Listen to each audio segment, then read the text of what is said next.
આપણા છોકરાઓને એટલું કહેજો, લે બેટા કરોડો રૂપિયા હું તને એમ કહું છું તો મોલમાં જઈને સંસ્કાર લેતો મળશે ખરા.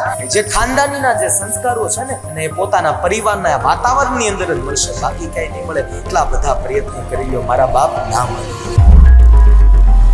પુલહાશ્રમ ગંડકી નદીના કિનારે ભરતજી મહારાજ આવ્યા, તોય છતાં મન અને ચિત્તની વૃત્તિ ટેળી નથી. ભાગવતની કથામાં આવો ને બીજું કાંઈ ઉગે કે ના ઉગે, પણ ચિત્તની વૃત્તિઓને ટાળજો મારા બાપ. એટલે અમારા હાલાણી પરિવારની કથા સાર્થક. ચિત્તની વૃત્તિઓ ટળી જવી જોઈએ, ચિત્તની વૃત્તિ ડગવી જોઈએ.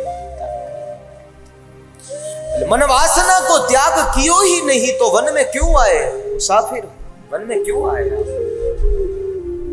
घर को छोड़ दिया, पुत्र परिवार आदि सब कुछ छोड़ दिया, वन में गया तो भी अरे मन तो अरे अपना घर के पास ही है, कुटुंब परिवार की आशा अरे वहां ही पड़ा हुआ है अपना मन. इसलिए उस त्याग का क्या महत्व, क्या मोल, उसका क्या मूल रहता. એટલા માટે થઈને યાદ રાખજો, હું ત્યાગ કરો તો એવી રીતના ત્યાગ કરજો. અને કીધું છે ભરતજી મહારાજ હવે તો એના માટે તૈયારી કરે છે. મધ્યાહન કાળની સંધ્યા, એ સાયમ સંધ્યાના સમય, સાયમ સંધ્યા રાત્રિના સમય થવા. એવામાં ને એવામાં એકવાર બાળ હરણનું બચ્ચું આસક્તિ લાગે ને એટલે માણા મર્યો. આસક્તિ ના લાગવી જોઈએ, આસક્તિ લાગે મને એમના વિના ના ફાવે, મને આમ ના ફાવે, મર્યો એના વિના ના ફાવે, મને આમ તો જોશે, આમનો આમ જ હોવું જોઈએ. બાળ હરણના એ બાળકની અંદર જ્યારે આસક્તિ લાગી ભરતજી મહારાજનું, એકવાર એ બાળક છે ને જંગલમાં જતું રહ્યું અને વનમાં જતું રહે, વનમાં જતું અને આમ જતું રહ્યું. ભરતજી મહારાજ ધ્યાનમાં બેઠા અને બાળક જતું રહ્યું.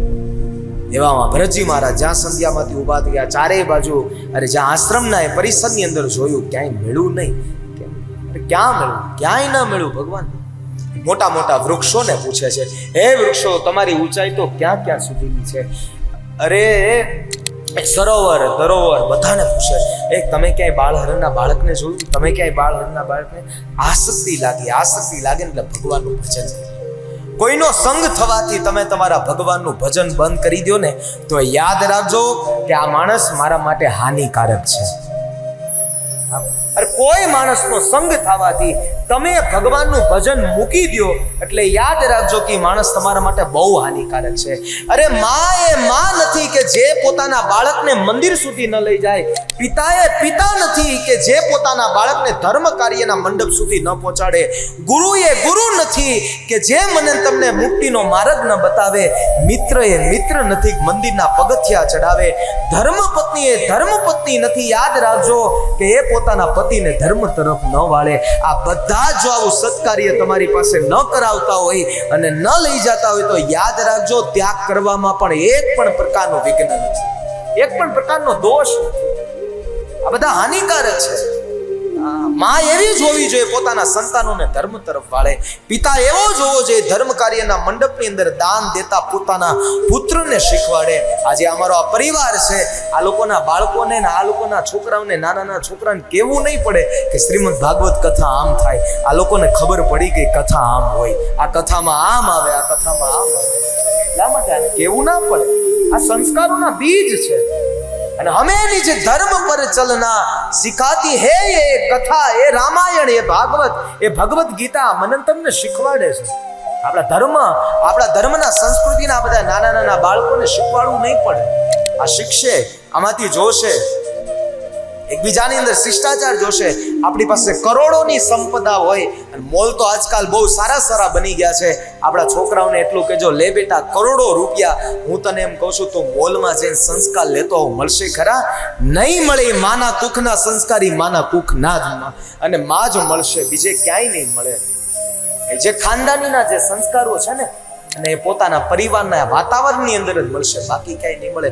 કેટલા બધા પ્રયત્ન કરી લો મારા બાપ, ના મળે. છોકરાને કયો અનુશાસન નથી તારા જીવનમાં, શિસ્તતા નથી તારા જીવનમાં, લેતો આવ જા મોલમાં, ના મળે. શિષ્ટાચાર નથી તારા જીવનમાં, લેતો આવ જા, ના મળે. એટલા માટે તો નાઝીર કહે છે ને, જે સારા હોય છે એના બધા અણસાર બોલે છે, એના બધા સંસ્કાર કહી દેતા હોય. એટલે આસક્તિ લાગે એટલે જીવાત્મા ભગવાનનું ભજન ભૂલે. આસક્તિ એવા લોકોની કરવી ભગવાનનો ભક્ત હોવો જોઈએ. એવા માણસોની આસક્તિ કરો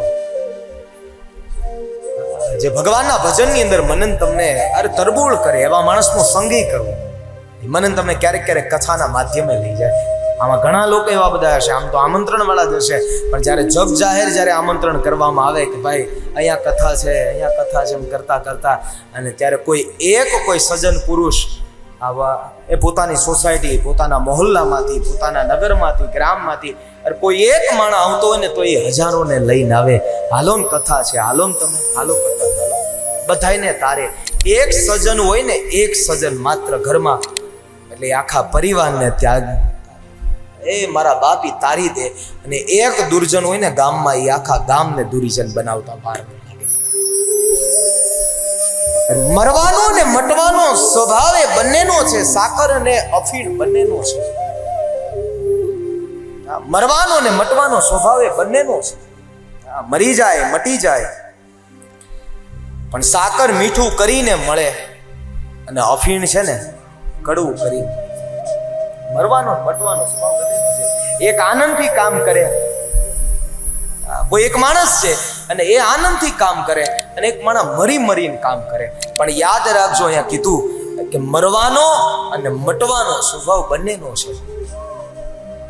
મરવાનો અને મટવાનો સ્વભાવ. અરે અફીણ પણ મરી જાય, સાકર પણ મરી જાય. સાકરને તમે પાણીમાં તમે પધરાવો અને પછી તમે એમને જોવો ને એટલે એ મટી જાય. અફીણ પણ આવું છે, પણ સાકર છે ને એ મધુરતા પોતાની ન મૂકે, ને અફીણ અને એ પોતાની છે ને જે કડવું છે ને અને આ ક્યારેય ન મૂકી શકે. કેમ? તો કે પોતાની પ્રકૃતિ છે. દુર્જન અને સજ્જનનું મારા બાપ જીવનમાં આવવું જ હોય છે. દુર્જન પોતાની દુર્જનતા ના મૂકે, સજ્જન પોતાની સજ્જનતા નથી મૂકતો. જીવનભર તમે કેટલા પ્રયત્ન કરી લો ને એના ઉપર, પણ તોય સજ્જનોની સજ્જન રહે અને ધુરીજનોની ધુરીજન છે.